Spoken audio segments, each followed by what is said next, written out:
بالله من الشيطان الرجيم. بسم الله الرحمن الرحيم. الحمد لله رب العالمين والصلاة والسلام على أشرف الأنبياء والمرسلين وعلى آله وصحبه أجمعين. رب اشرح لي صدري ويسر لي أمري واحلل عقدة من لساني يفقهوا قولي. اللهم زدنا علما وارزقنا فهما. اللهم علمنا ما جهلنا. قال المؤلف رحمكم الله تعالى ونفعنا في علوم الفطرة. بسم الله الرحمن الرحيم. السلام عليكم ورحمة الله وبركاته. Al-Fatih, Tuan Imam, Tuan Bilal, EJK Surau, Musil Ari EJK Surau tuan-tuan yang dirahmati Allah Subhanahu wa ta'ala. Syukur Alhamdulillah kita panjatkan kehadirat Allah kerana dengan lipat dan juga inayahnya dikekalkan kita nikmat iman dan Islam sampai ke hari ini. Dan moga-moga Allah Ta'ala kekalkan nikmat tersebut sehingga kita berjumpa dengan Allah Subhanahu wa ta'ala insya-Allah. Dan Allah Ta'ala memberikan taufik dan juga hidayah kepada kita bagi sama-sama kita datang menghadirkan diri menunaikan solat maghrib secara berjemaah. Dan Allah Ta'ala membukakan ruang dalam hati kita, sama-sama kita duduk. Moga-moga duduk kita ini memberi manfaat, terutama pada diri saya yang bercakap dan juga tuan-tuan yang mendengar insya-Allah.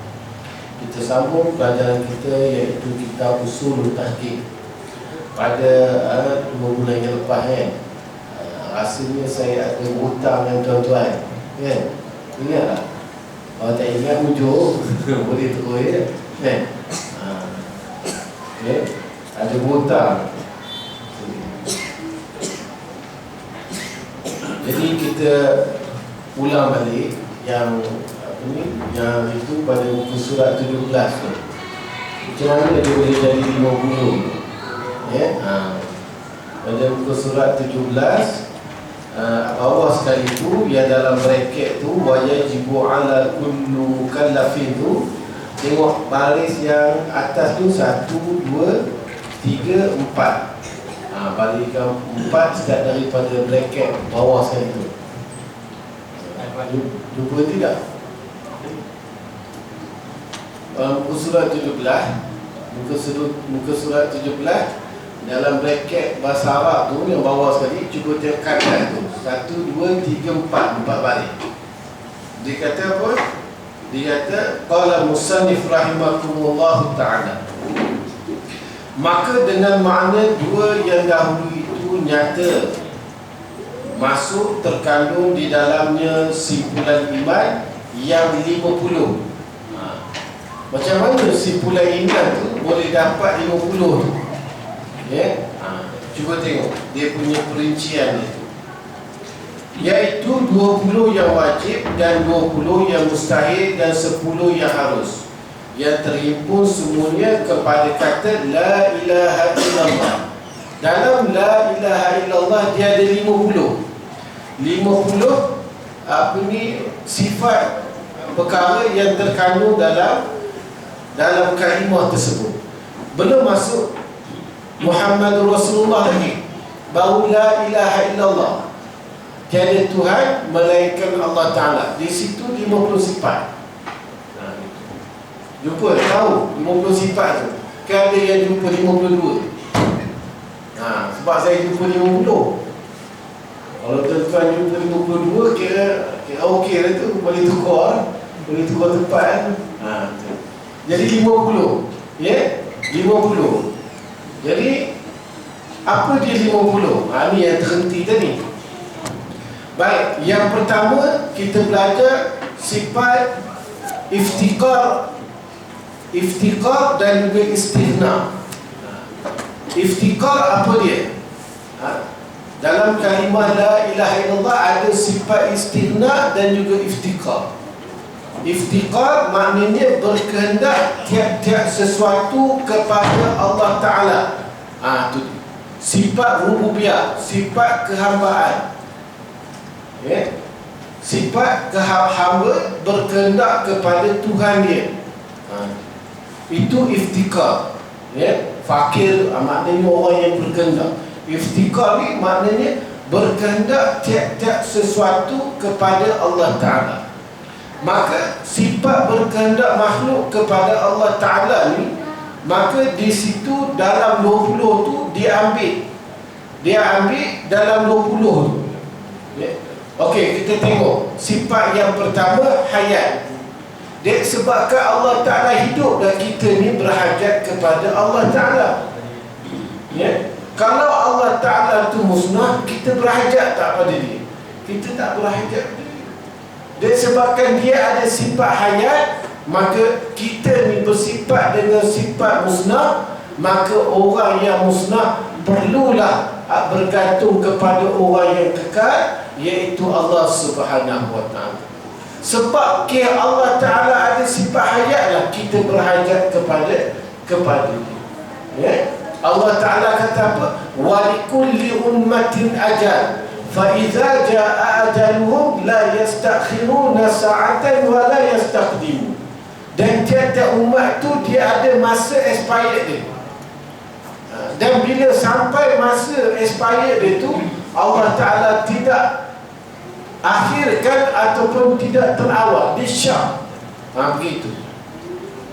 Jadi kita ni musnah, maka orang yang musnah dia berhajat kepada orang yang kekal selama-lamanya, iaitu Allah Subhanahu Wa Ta'ala yang hidup selama-lamanya. Itu yang pertama. Sifat yang kedua yang menandakan kita ni berhajat pada Allah Ta'ala, ilmun. Maknanya Allah Ta'ala maha mengetahui. Wa makarallah wallahu khairul makirin. Kita merancang, Allah Ta'ala merancang, tapi sebaik perancangan adalah Allah Subhanahu Wa Ta'ala. Sebab Allah Ta'ala maha mengetahui perkara yang kita tidak tahu. Akan datang apa yang terjadi pada diri kita, kita tak tahu. Maka disebabkan kita ni bersifat dengan jahil, maka kita berhajat kepada orang yang menunjuk kita perkara-perkara yang akan datang, orang yang mengetahui, iaitu Allah Subhanahu Wa Ta'ala. Maka disebabkan Allah Ta'ala ada sifat begitulah, maka kita ni berhajat kepada Allah Subhanahu Wa Ta'ala. Yang ketiga sifat iradah. Allah Ta'ala berkehendak. Kehendak Allah Ta'ala mengatasi kehendak makhluk. Kalau kita berkehendak, Allah Ta'ala berkehendak. Kalau kehendak kita sama dengan kehendak Allah Ta'ala, kebetulan sahaja. Tapi kalau kita berkehendak lain, Allah Ta'ala nak berkehendak lain, maka kehendak tersebut menang pada kehendak Allah Ta'ala. Kalau nak kira semua orang nak kaya, tapi berapa ramai orang yang kaya? Semua orang nak kaya hati, tapi berapa ramai orang yang kaya duit miskin hati? Semua orang tak nak masalah. Cuba cerita, nak masalah tak nak masalah. Tu dia orang kata baik aku matilah.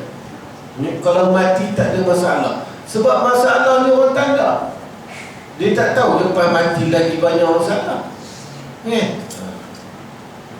Waktu hidup ni RM1, RM2, kalau kita minjam pada orang halal kena je. Tapi mati ni walaupun pusing sekalipun, Allah Ta'ala akan hitung. Mana pusing ni, mana kau dapat rezeki yang halal ataupun rezeki yang haram. Gitu. Sampai tahu tu. Oi, banyak masalah orang punya mati ni. Jadi janganlah minta cepat mati. Maka itu sifat iradah. Dan sifat kudrat, makna Allah Ta'ala menjadikan sesuatu dengan kehendak Allah Ta'ala. Disebabkan kita ni tak berkuasa, Allah Ta'ala maha berkuasa. Disebabkan itulah kita berhajat kepada Allah Subhanahu Wa Ta'ala. Sifat yang kelima, hayyun, yang hidup. Hayat tadi hidup, hayyun ni yang hidup, iaitu sifat maknawiyah. yang hidup. Disebabkan Allah Ta'ala tu yang hiduplah, ya, maka kita berhajat kepada dia. Alimun, ya, ilmun mengetahui, alimun, ya, orang yang mengetahui. Makna disebabkan Allah Ta'ala mengetahuilah apa yang terbaik untuk kita, maka kita berhajat kepada Allah Subhanahu wa Ta'ala. Itu sebab kita ni digalakkan supaya sembahyang sembahyang istikharah. Sebab kita tak tahu pilihan yang mana yang terbaik bagi kita. Maka disebabkan itulah kita ni sembahyang istikharah, kita memohon pada Allah Ta'ala supaya Allah Ta'ala meletakkan kepada kita ni pilihan yang terbaik. Walaupun sekarang ni kita rasa macam tak baik, tapi sungguhnya, ya, akhir nanti maka perkara tu baik bagi kita. Muridun, ya, muridun yang berkehendak. Tadi iradah yang kehendak, ini muridun yang berkehendak. Qadirun yang berkuasa. Wahdaniyatun yang esa. Disebabkan Allah Ta'ala ada sifat, 9 sifat tadi, maka kita berhajat pada Allah Subhanahu wa Ta'ala. 9 lawan dia 9 jadi apa? Jadi 18. Dah itu. 9 campur 9 berapa? Ke 99. 18 kan? 18. Okey, kita simpan situ 18. Lepas itu 4 sifat yang harus bagi Allah Ta'ala. Iftikar ni ada 4 sifat harus bagi Allah Ta'ala. Tadi sifat wajib dan sifat mustahil. Lepas itu 4 yang harus bagi Allah Subhanahu wa Ta'ala. Yang pertama dia apa? Harus ada alam, bukan qadim. Harus saja Allah Ta'ala nak menjadikan alam ini, baharukan alam ini, maknanya harus ada alam ini bukan qadim. Ya, bukan maknanya wajib alam ni qadim ataupun wajib alam ni sedia. Tak, harus saja. Itu yang pertama. Harus tiada alam ini pun harus juga. Ada alam ini pun harus, tak ada pun harus. Itu dua, dikira dua tu. Yang ketiga, harus dijadikan sesuatu serta tabiatnya. Harus saja Allah Ta'ala jadikan sesuatu serta tabiatnya. Contohnya Allah Ta'ala jadikan api. Ya, tabiat api apa dia? Tabiat perangai api, maknanya dia ni memanaskan. Itu dia. Membakar, itu harus saja. Ya, bukan wajib. Bukan maknanya wajib, ya, pada akal bahawasanya api ini memanas. Harus saja dia berlaku pada tabiat dia. Itu Nabi Ibrahim alaihissalam masuk dalam api, ya, tak terbakar pun. Maka orang tanya pada dia, tempat mana yang paling sedap? Dia kata tak ada tempat yang paling sedap sewaktu aku duduk di dalam unggun api. Gitu. Bayangkan, ya. Dan yang keempat, harus tiada menjadikan segala tabiat. Harus saja Allah Ta'ala jadikan satu benda, Allah Ta'ala tak memberi kesan benda tersebut. Ya, Allah Ta'ala jadikan pisau, maka pisau itu tidak boleh memotong. Gitu. Itu harus, ya.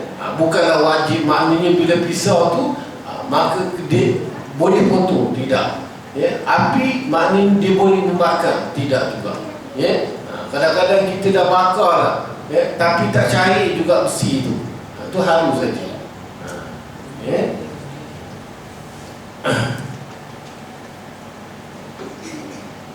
Maknanya 18 campur dengan 4 dia jadi berapa? 22. 22. Ingat tu 22. Lepas itu iftikar. Sifat istighna pula. Sifat istighna maknanya Tuhan kaya daripada tiap-tiap barang yang lain. Ya. Tadi rububiyah, sekarang uluhiyah. Maknanya Tuhan tidak berhajat kepada makhluk. Kenapa Tuhan tidak berhajat kepada makhluk? Kerana ada sifat-sifat tersebut kepada dia. Yang pertamanya, Allah bersifat dengan wujud. Allah bersifat dengan ada. Disebabkan dia itu ada, maka dia tidak berhajat kepada orang yang mengadakan dia. Kita ni dulu tak ada, maka Allah Ta'ala adakan kita. Maka disebabkan itulah kita berhajat kepada Allah Ta'ala. Yang kedua, kita sedia. Makna Allah Ta'ala tiada permulaan. Ada ni kita ni ada permulaan. Yang ketiga, bahawa Allah Ta'ala kekal. Sebab Allah Ta'ala kekal, kita berhajat kepada dia, tidak berhajat kepada kita. Ya? Allah Ta'ala kekal. Ya? Kita tak kekal, itu sebab kita berhajat kepada Allah Ta'ala. Allah Ta'ala kekal selama-lamanya. Yang keempat, mukhalafatuhu lil hawadis. Disebabkan Allah Ta'ala tak sama dengan sesuatu pun, ya, maka Allah Ta'ala tidak berhajat kepada makhluk. Ya. Qiyamuhu binafsihi, Allah Ta'ala ada dengan sendirinya, berdiri dengan sendirinya. Wujudnya Allah Ta'ala tu tiada orang yang menjadikan dia. Ada ni kita ni, Allah Ta'ala yang menjadikan kita. Kalau kita kata kahwin, mak bapak kita kahwin, dia sebabkan itu mak bapak kita kahwin, kita ada. Berapa ramai orang kahwin tapi tak dapat anak, ya? Maknanya, ya, kahwin tu bukanlah asbab untuk dapat anak. Yang lahir adanya anak tu dengan izin Allah Ta'ala. Siti Maryam pernah kahwin? Tak ada kahwin pun.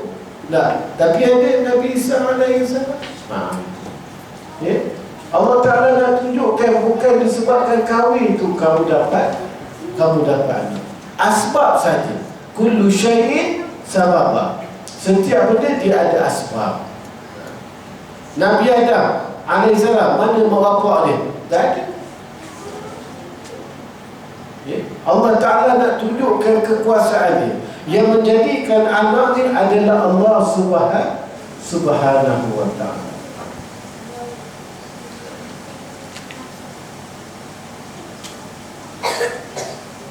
Yang ke-qiyamu binafsihi.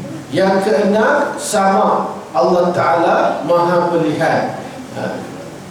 Apa ni? Sama.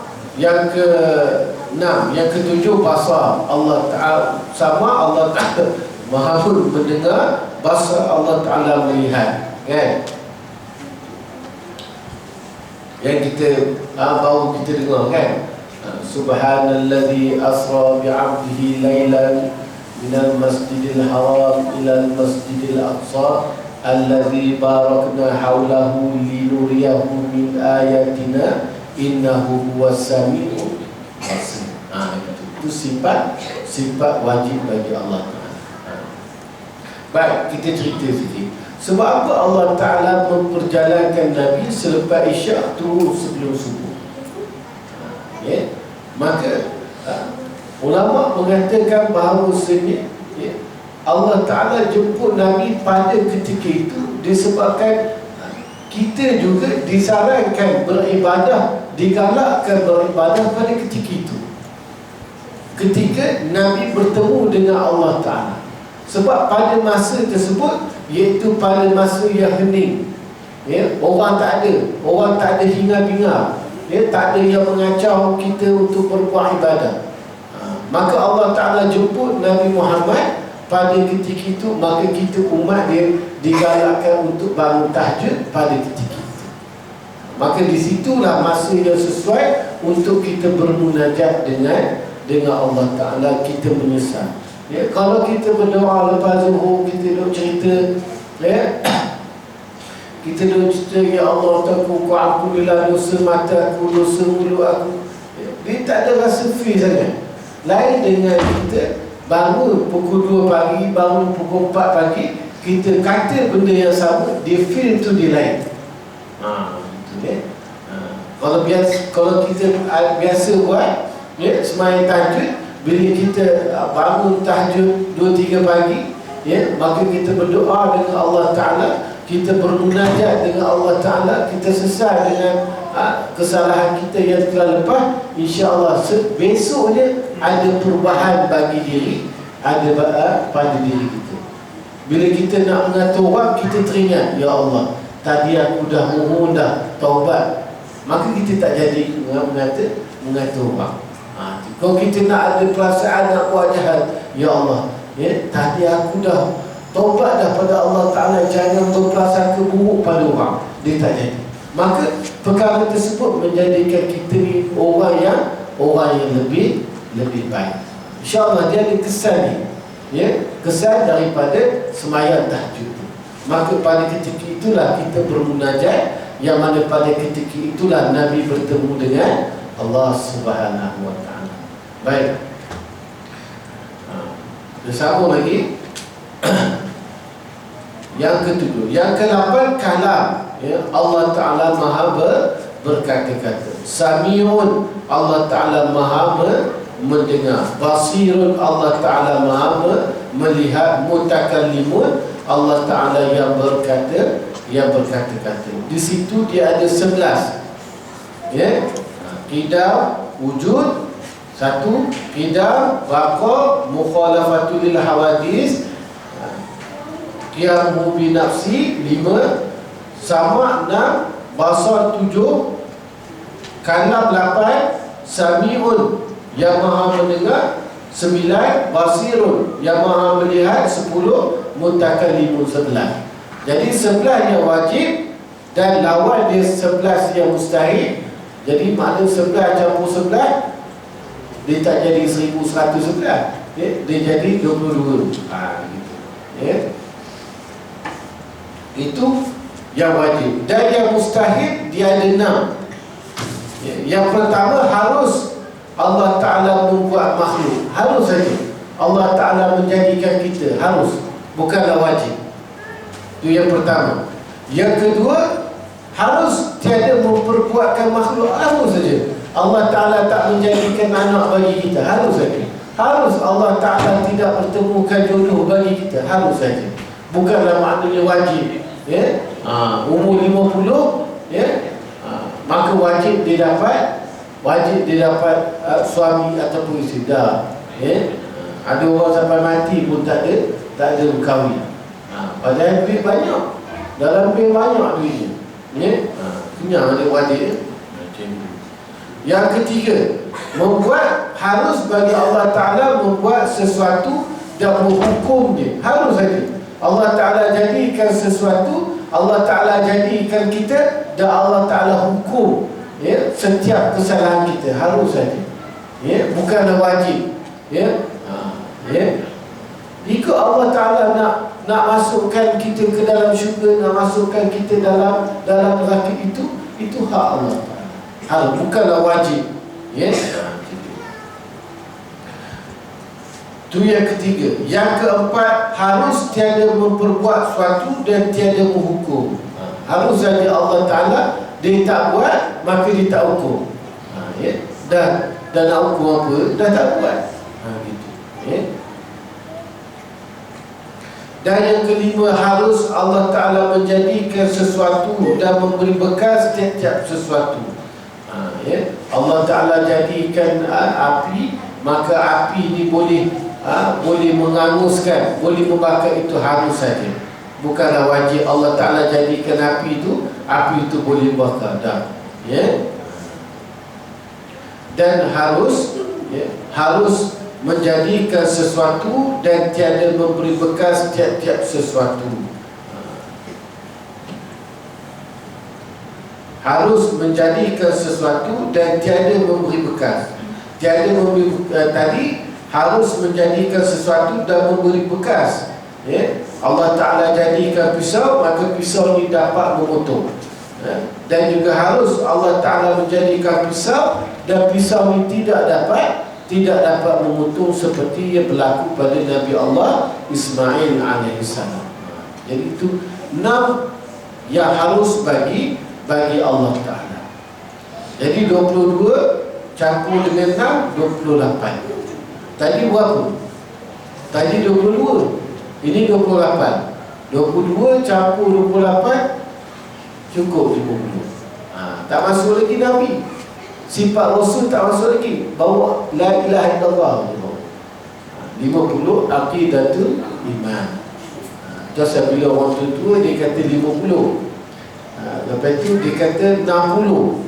60 tu masuk sifat Nabi. Ya, 4 wajib, 4 mustahil dan 2 harus. Gitu. Ya. Maka sifat Rasul 10 campur 50 dia jadi 60. Ada orang kata 20 aqidatul iman, ada orang cakap 50 aqidatul iman, ada orang cakap 60. Ada orang nak test kita. Akidah ni dia ada berapa puluh? Kita kata banyak, macam lemon, banyak dia. Yang wajib kita kena ketahui berapa? 20 ke, 50 ke, 60. Kita kata yang ulama buat 60 tu paling last. 50 pun ya juga, 20 pun ya betul juga. Kalau 20 dia termasuk, dia tak termasuk sifat harus bagi Allah Ta'ala, wajib dan mustahil saja. Sifat wajib saja bagi Allah Ta'ala. Kalau masuk sifat mustahil dia jadi 40. Kalau masuk sifat harus dia jadi 50. 60 masuk sifat Rasul yang wajib kita kena ketahui. Wajib kita kena tahu tu. Bukan hanya pilihan tak. Wajib kita kena tahu. Sifat yang wajib bagi Allah dan juga bagi Rasul. Tu habis tu. Panjang tu hutang lain tu. Ya. Baru habis bayar. Tidur senang. Kita tak boleh tidur. Duk teringat ni mana dia. Kan, duk cari korang tak kisah, korang boleh tidur lah. Tak, kita duk tak boleh lagi. Kan? Yang mengaji tak apa, tak apa. Ustaz nak bayar tak apa. Nak kita cip tak apa. Kan? Tapi kita tak boleh sebab kita mengaji kitab ni daripada kulit ke kulit. Ya? Bagi habis. Ya? Okay. Itu sebab dia orang apa ni, dia menteri itu tak boleh jawab. Sebab dia kata tak khatam. Gitu. Musa berjangkut tu macam mana? Memang saya beratur hebat tapi tak khatam lagi. Kena bagi khatam. Betul. Bila berkhatam tu maknanya jelas. Jadi maknanya kalau mengaji, kalau style kitab kuning ni dia tak boleh tinggal sikit. Kalau sekolah tak apa. Sekolah agak pening, kita rakau buat lain. Tak apa. Yang pening ni cikgu tak buat vaksin. Tak apa. Jadi kitab ni habis. Daripada kulit sampai kulit. Baik, kita sambung. Sampai mana lah? Muka surat 18 harap 18. Yang mana? Seperti firman Allah Ta'ala dalam Quran, wazkur rabbaka fi nafsika. Gitu.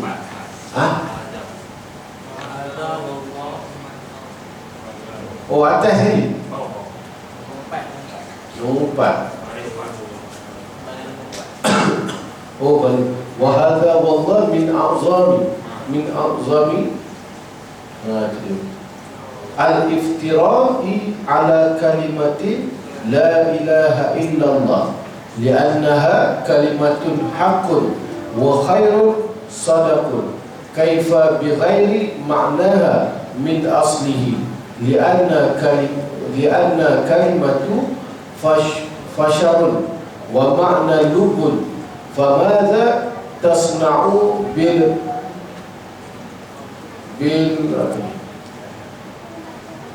qashri bila lubbihi.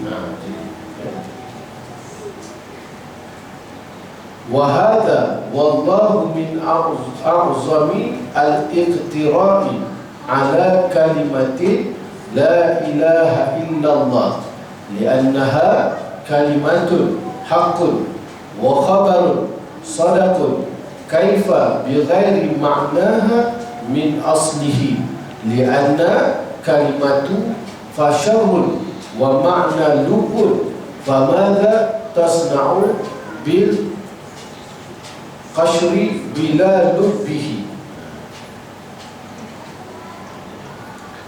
Makna dia apa? Artinya, dan etikad perkataan orang ini dan demi Allah daripada sebenar terpedaya atas kalimah la ilaha illallah, kerana bahawasanya kalimah itu perkataan yang benar dan khabar, bukan ta tu ya, yang sungguh, bukan tang sungguh. Antau tang mana? Yang sungguh, ya. Kalau sawab huruf ya, bukan ta tu. Dan khabar yang sungguh. Betapa mengubahkan ia kalimah la ilaha illallah tu akan maknanya itu daripada asalnya, asal la ilaha illallah. Kerana bahawasanya kalimah itu kulit dan maknanya itu isi, maka apalah gunanya kita berbuat dengan kulit sahaja, tiada dengan isi. Gitu. Cuba tengok yang lain atas sekali. Dan semuanya telah tersalah mereka itu akan salah yang kecil, dan menyangkalah mereka itu bahawa yang dinafikan pada kata tiada Tuhan melainkan Allah itulah Tuhan. Tiap-tiap Tuhan yang disembah oleh segala kafir seperti berhala dan kayu dan bulan dan bintang dan matahari, segala Tuhan yang disembah oleh kafir itulah yang dinafikan itu. Itu. Yang pengarang kitab berkata apa? Kita bukan yang kita belajar lepas, orang yang tersalah tafsiran la ilaha illallah tu, dia nafi apa? Dia nafi Tuhan kafir. Tuhan orang kafir yang dinafikan. La ilaha tiada Tuhan. Tuhan tu kita kata, siapa Tuhan tu? Tu Tuhan orang kafir. Itulah yang kita tak mengaku. Yang kita kata bukan itu Tuhan kita. Tapi kita mengaku dia Tuhan, tapi bukan kita. Tuhan dia orang. Kan? Sedangkan orang kafir ke, kita ke, Tuhannya adalah satu, iaitu Allah Ta'ala. Tapi orang yang tersalah ni, dia menafikan Tuhan. Tuhan bokong, Tuhan yang tinggi tangan banyak tu. Tu kalau nak silat, cuma silat tu, banyak tangan itu. Tak tertepi kita riwayat. Itu yang dinafikan. Itu tersalah. Ya? La ilaha illallah, kita bukan nak nafikan ya orang kafir sembah tu, itu memang kita dah awal-awal lagi kita dah reject lah. Itu memang bukan Tuhan. Kalau kita nafi, maknanya kita nafi benda yang nafi. Tahsil hasil dia panggilnya. Kita dah tolak dah, lepas tu kita nak tolak lagi. Apa nak tolak? Apa dia dah tolak lah. Kan? Gitu. Faham ke tidak? Kalau ada orang tengok muka kita, dia ada dua. Ya? Jangan kita silap faham. Bila orang yang mengaji tengok muka ustaz, dia ada dua tanggapan dia. Satu dia faham, satu dia geram. Gitu. Yang faham tu okey, yang geram tu nah, bila dah nak habis dah isyak lagi. Gitu. Boleh pergi sikit lagi. Saya nak berhenti sampai tuan-tuan faham je. Jangan ke depan lagi. Ke depan lagi dia geram, bukan faham. Gitu. Baik. Yang la ilaha illallah, kita mengatakan la illallah. Apa yang kita nafi? Situ ada nafi, situ ada isbat. Yang tersalah ni kita menafikan orang kafir punya Tuhan. Itu memang kita tak mengaku pun dia Tuhan. Kalau kita menafikan, dipanggil tahsil hasil. Maknanya benda dah kita dah tolak, kita nak tolak lagi. Apa? Yang kita nafikan iaitu apa yang kita nafikan? Ada benda yang menyerupai kekuasaan sama dengan kekuasaan Allah Ta'ala. Itu yang kita nak nafikan, iaitu Dajjal. Dajjal kita nak nafikan. Dajjal berkuasa, ya? Tapi dia bukan Allah Ta'ala. Itu yang kita nak nafikan. Ya? Bila dia mengaku aku adalah Allah, maka kita nafikan. Sebab Allah Ta'ala laisa kamitslihi syai'. Allah Ta'ala tidak sama pun, ya? Dengan sesuatu. Mubasalatuhu lil hawadis. Allah Ta'ala tak sama dengan makhluk. Ni kalau dapat kita tengok, dapat kita rupakan, itu bukan Allah Ta'ala. Itu yang kita nak nafi. Kalau orang kata dia adalah Allah. Ada satu tarikat dekat Thailand tu, bila dah tengok anak murid mana yang paling dengar cakap dia, kalau tarikat yang sesat tu, jangan silap faham, ada pengikut dia, walaupun benda tu sesat. Kita memang kata sesat, tapi orang yang ikut kata tak sesat. Dia kata kita orang yang sesat. Sudah. Maka dia tengok anak murid mana yang paling percaya dekat dia tarik. Maka dia kata ini benda sir, benda rahsia. Bila kamu dah tahu apa yang aku ada, sebenarnya apa yang kamu cari memang dah dekat dah. Kamu cari apa? Kamu cari sembah Allah Ta'ala. Maka sebenarnya akulah Allah. Dia buat kesimpulan. Itu dia. Jadi yang kawan ni, tuan guru apa yang cakap, semua dia dengar lah. Maka apa yang guru cakap tu yang ditarik orang yang kepercayaan. Gitu. Itu yang kita nak tolak. Ada pun Tuhan orang kafir tu memang kita tak mengaku dah dia tu Tuhan. Nak tolak apa dah bukan itu Tuhan. Tapi pengarang kitab kata yang tersalah orang pada zaman sekarang, yang dinafikan itu adalah Tuhan orang kafir. Dia tu memang itu bukan Tuhan aku. Aku tak mengaku dia itu Tuhan. Itu Tuhan acung tu. Mana mahu dia? Tuhan Allah. Kafir ke Islam ke, itu dah Tuhan dia. Yang kita nak tolak itu yang kita tak mengaku dah dia Tuhan. Yang kita nak tolak ada orang yang mengaku itu Tuhan. Gitu. Kalau kamu tak sokong aku tak bagi makan. Ada apa Tuhan pula. Yang itu kita nak tolak. Jangan tak tolak. Gitu. Jadi yang beri rezeki Allah Subhanahu Wa Ta'ala. Jadi sama kekuasaan ini dengan Tuhan. Itu kita nak tolak. Bila turunnya Dajjal, maka orang pada ketika itu dahaga. Maka dia bawa datang air sirap apa semua, macam-macam jenis air. Sebelum dia bagi minum, dia suruh mengaku dia adalah Tuhan. Iaitu kita nak tolak.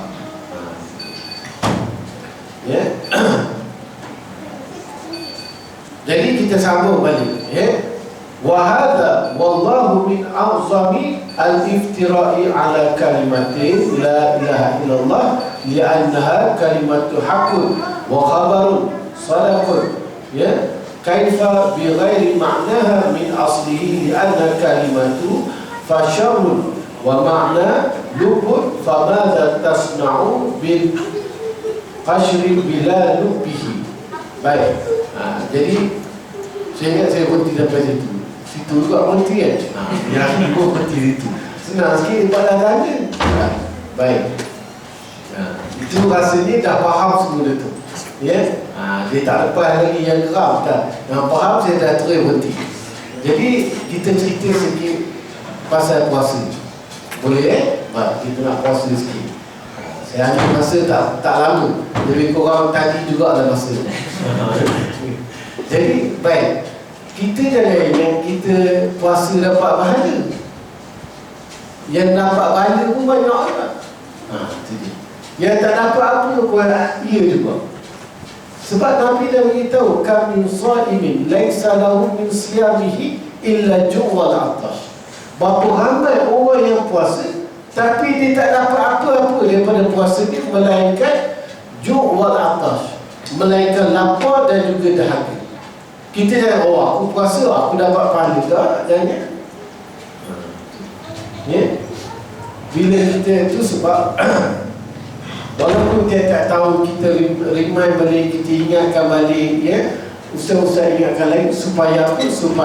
Supaya nak jaga puasa kita, supaya puasa kita betul-betul puasa yang diterima oleh Allah Subhanahu Wa Ta'ala.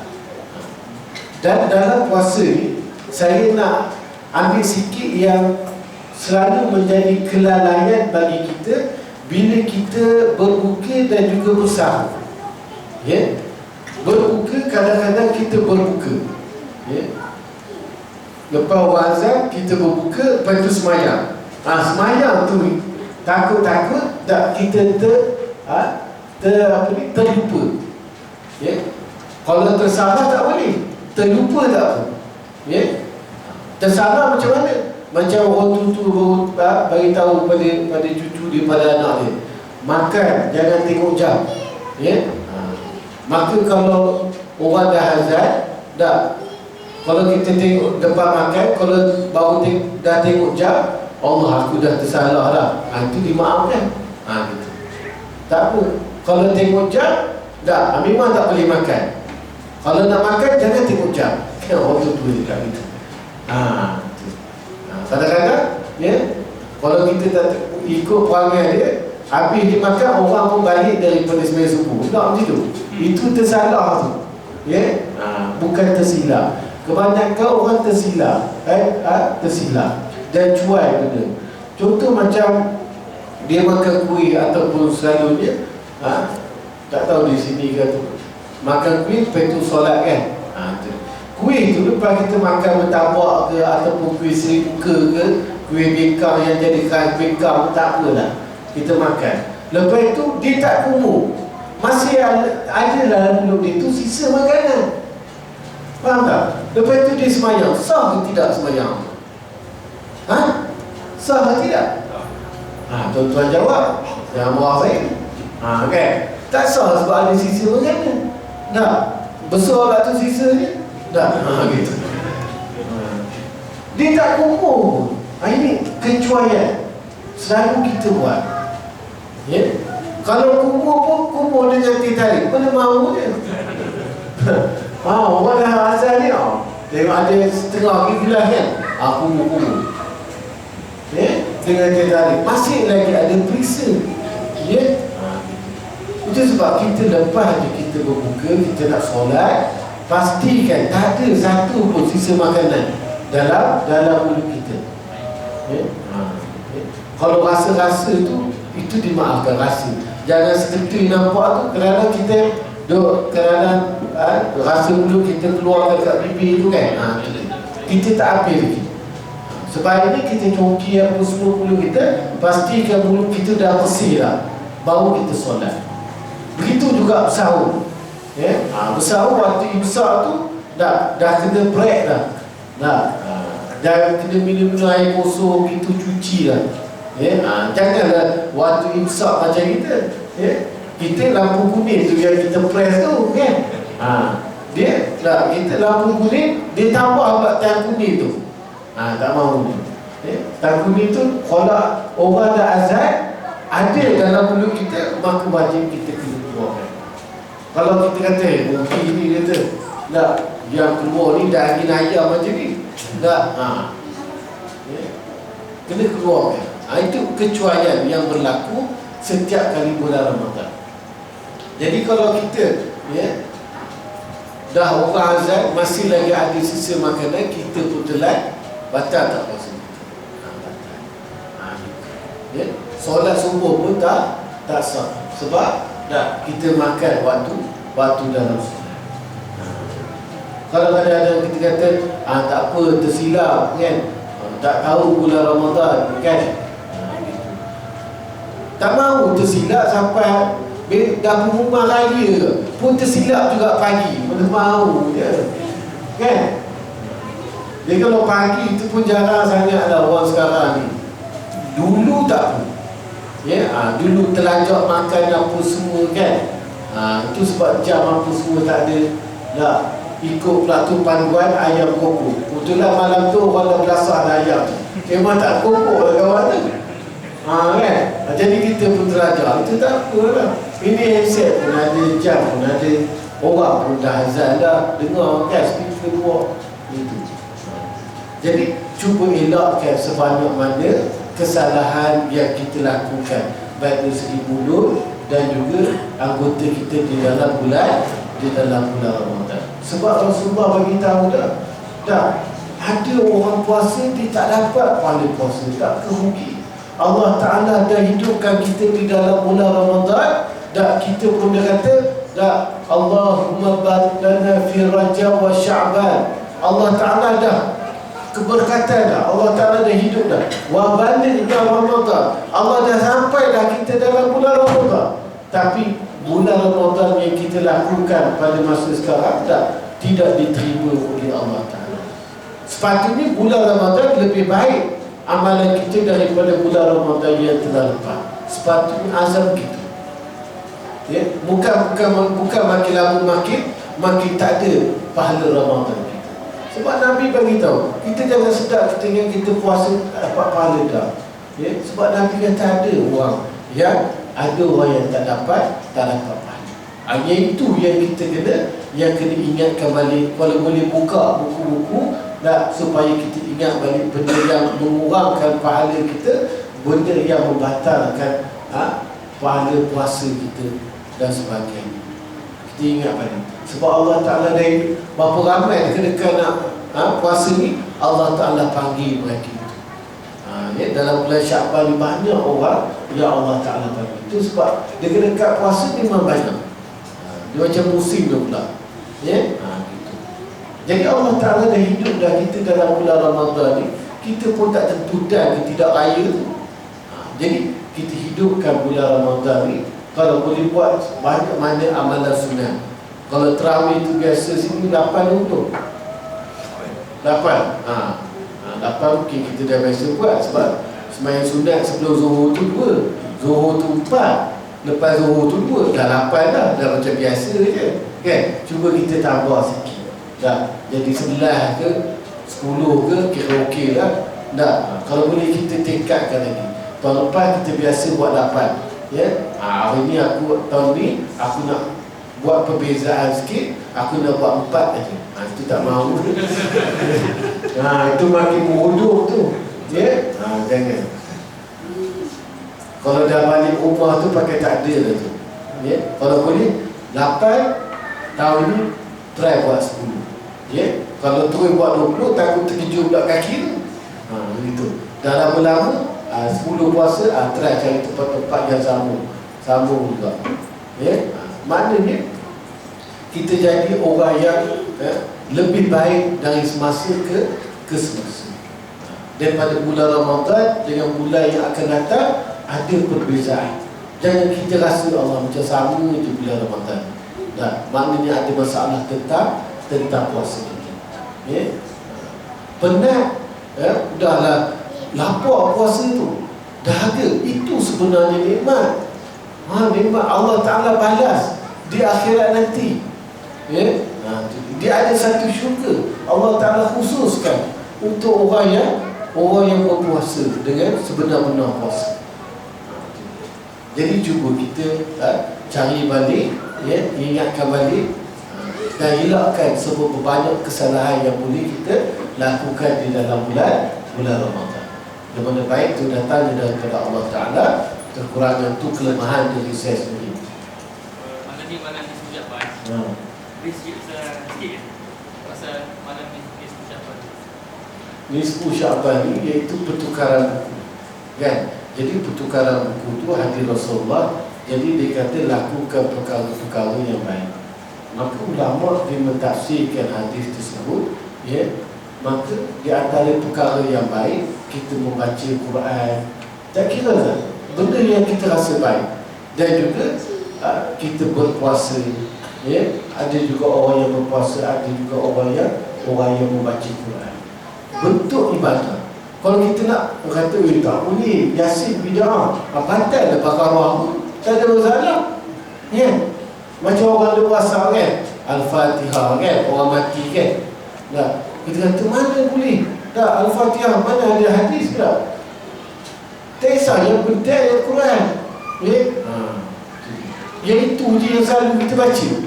Kadang-kadang solat pun yang itu je kita baca, surah tak baca pun. Kan? Jadi surah sembahyang kan? Gitu. Jadi benda tu dah biasa bermain dengan mulut.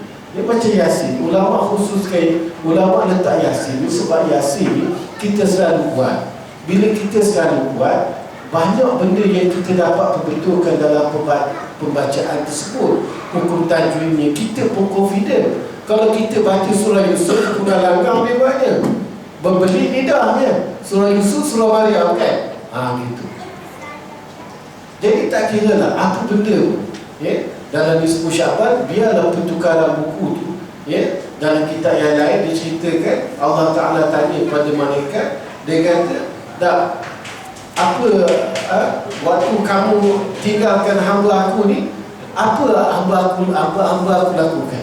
Malaikat kata, sungguhnya hambamu, ya, pada aku tinggalkan dia tu, dia sedang berpuasa ya Allah, dia sedang baca Quran ya Allah. Tidakkah baik begitu, ya? Waktu aku tinggalkan hamba aku, dia baru nak karaoke, ya? Dia baru dia nak sembahyang maghrib, Allah Ta'ala hati ni dah isyak. Macam jadi maknanya kita isikan, ya, hari nisfu Syaban, pertukaran buku tu dengan amalan yang baik, ya. Jadi ulama ni, ya, ulama ni dia dah tengok environment dah, dia dah kaji dah, ya. Maka dia ambil surah Yasin supaya surah Yasin ni kita biasa kita baca, ya, di mana-mana program ke apa ke, kita biasa kita sebut. Jadi itu memudahkan kita baca dengan baca ayat betul. Lagi satu, macam kita kata, ada juga jenis orang jenis buat bid'ah, suka kata bid'ah ni lah, dia timbulkan satu soalan. Dia kata, kita duk sebut nawaitu saumah, ya, saja aku puasa esok hari. Kita niat bila? Nak tidur kan? Ataupun lepas buka. Kan orang kita kata, lepas buka jangan lupa niat, kan? Gitu. Jangan lupa niat kan, tak sah. Gitu. Innama amalu binniyat, dari Imam Syafi'i dia kata bergantung pada niat. Gitu. Kan tu ada satu buah dia kata, kenapa kita kata niat saja aku puasa esok hari? Dalam Islam, kalau besok tu bila start? Maghrib. Tapi kita niat lepas isyak kan, lepas maghrib kan? Lepas buka lepas maghrib. Jadi kita kata saja aku puasa esok hari. Patutnya kita niat saja aku puasa hari ni. Dan itu. Tapi dalam kitab ulama dia kata nawaitu saumah wajib, saja aku puasa esok hari. Tengok dibawa kekeliruan pada kita. Nak bagi kita pening. Kita pun dah pening dengan khoja lagi. Mari ustaz tu lagi bagi pening. Kata, ya Allah, kalau aku tak mari surah tak ada aku pening. Kan? Itu kajar juga. Baik. Jadi Saumarodi ni ulama dah kaji dah. Ulama dulu lagi alim daripada ulama sekarang. Ya, masa dia habis dia orang mengkajikan masa tu. Ya, untuk mengkaji ilmu. Baik. Esok tu maknanya saja aku puasa esok hari. Kita niat malam. Kita puasa start bila? Start naik selepas subuh kan? Jadi maknanya esok tu saja aku puasa esok. Esok maknanya selepas subuh. Sebab kita start puasa dah selepas daripada naik fajar kan? Selepas daripada subuh. Ada pun waktu kita niat tu kita tak puasa lagi. Ke ada lepas hari maghrib orang tu puasa? Tak ada. Dia belasah lagi. Kan? Sampai nak tidur. Tu kadang-kadang tidur pun makan lagi. Lepas habis sisa dalam mulut tu kan. Gitu. Main tu lagi. Jadi betul dah ulama buat saja aku puasa esok hari. Esok tu start daripada terbit esok hari. Ada pun kita niat malam. Betul lah esok hari. Lepas sahur boleh ke kan? Lepas sahur ada orang niat kan? Lepas sahur. Lepas subuh. Belum subuh tak? Tak ada masalah. Yang penting sebelum subuh. Sebab subuh tu kita dah puasa dah. Waktu kita niat kita tak puasa lagi. Kita baru belasah je. Gitu. Mana ulama dia buat lafaz nawaitu saumah qadin, betul dah tu. Mari puak ni dia bagi kacau minda kita. Dia kata patut puasa hari ni dah. Pasal saja aku puasa sekarang kan. Dah masuk besok kan. Sekarang kan. Dia tengok dia belasah juga, cengga lagi dengan kebab ni lagi. Bila puasa maknanya menahan diri daripada makan dan minum. Kan? Pada segi luahnya. Jadi kita saja aku puasa esok hari. Esok hari, waktu siang hari. Sebab kita niat malam. Dah betul. Ya. Itu sebab kadang-kadang jadi puak-puak ni dia suka kacau benda gitu. Ulama dulu dia kaji habis dah. Dia buat satu benda yang terbaik untuk orang yang akan datang. Dia tak ada di kalau kita, dia tak ada minta royalty pun, tak ada. Dia mohon agar kita aku ni menjadi penyebab aku dapat masuk syurga Allah Subhanahu wa taala. Ikhlas. Itu sebab kita orang ulama dulu kita guna sampai sekarang. Kita orang sekarang, orang baca sekali tutup pakai udah lah tu. Ya. Sedang buku kecil ya. Kebetulan kita tulis itu besar. Jadi dia orang sedang buku yang kecil-kecil tu dia boleh lihat tu. Gitu betul. Itu. Kita orang ulama dulu nipis tapi bermanfaat. Sampai sekarang orang baca. Jadi betul dah ulama kata nawaitu sawma ghadin adai nawaitu sawma ghadin fadhi syahri Ramadan hadhihi sanati lillahi ta'ala. Dan betul. Ya. Kalau sebab ada satu tempat ustaz ni dia bagi kacau kita jemaah. Jadi jemaah ni dia confuse lah. Ya. Jemaah dah datang yang mana kekeliruan dia nak bagi clear. Kalau udah ada keliru jadi pening pula, apa benda? Ya. Aku dah lemari pening, ini 2 kali pening. Kepeningan jiwanya. Ya. Jadi ulama dulu dah buat betul lah. Ya. InsyaAllah yang mana baik itu datang daripada Allah Ta'ala, kekurangan, kelemahan diri saya sendiri hakikatnya daripada Allah Subhanahu wa ta'ala. Wallahu a'lam. Assalamualaikum warahmatullahi wabarakatuh. A'udzubillahi minasyaitonir rajim. Bismillahirrahmanirrahim. Allahumma iftah 'alaina futuhal 'arifin kama fatahtahu 'alaina min qablina bi rahmatika ya arhamar rahimin. Walhamdulillahi rabbil alamin. Wallahu a'lam. Assalamualaikum warahmatullahi wabarakatuh.